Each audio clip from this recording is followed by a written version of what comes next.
Student protests in major public universities have recently been on the rise. Speaking during a consultative meeting with vice-chancellors in Nairobi, Education Cabinet Secretary Professor Jacob Kaimenyi proposed what he termed as sustainable measures to end such strikes.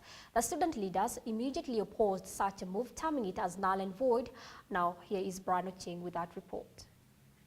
University student riots and protests resulting from grievances over issues ranging from non-approved courses, delayed loan disbursements, to interference in student elections has posed a great rift between students and education officials. Statistics indicate that the intensity and frequency of the strikes has steadily increased over the years. A recent one is of Jomo Kenyatta University of Agriculture and Technology, where the University Senate was forced to declare its closure indefinitely. During a consultative meeting with the University Council chairpersons and vice-chancellors on university student unrest, Cabinet Secretary for Education, Science and Technology, Professor Jacob Kaimenyi, has recommended what he called sustainable measures. We have a public-private partnership policy and the law.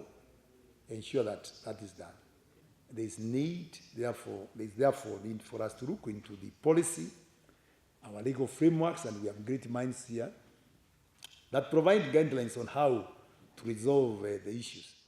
Some of the likely measures also to be adopted by all university chairpersons and vice-chancellors include compliance to statutory legal provisions by the students, establishment of effective communication channels, public-private partnership in hostel construction, strengthening internal quality assurance systems, appointment of competent qualified teaching staff, fee adoption policy criteria by the university, and creation of social media platform.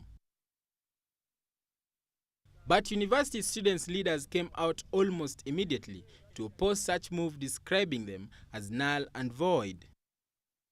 The meeting that happened, actually, us as comrades, it is null and void, because that is disloyalty to comrades, and disloyalty to comrades is loyalty to Satan.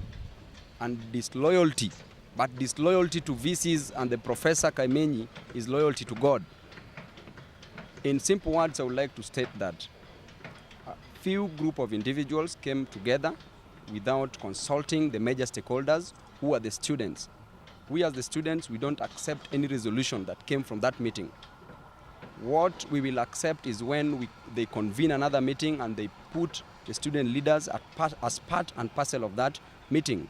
Because generally, you cannot and you will never give a hyena proposal to write on how to keep goats. It will eat all the goats, and the monkey cannot be the judge of the forest. Professor Kaimenyi has read too much until he's getting to a state of senile. He's becoming senile. He's retrogressing. So I think he's becoming so forgetful of the basic tenets of a democracy.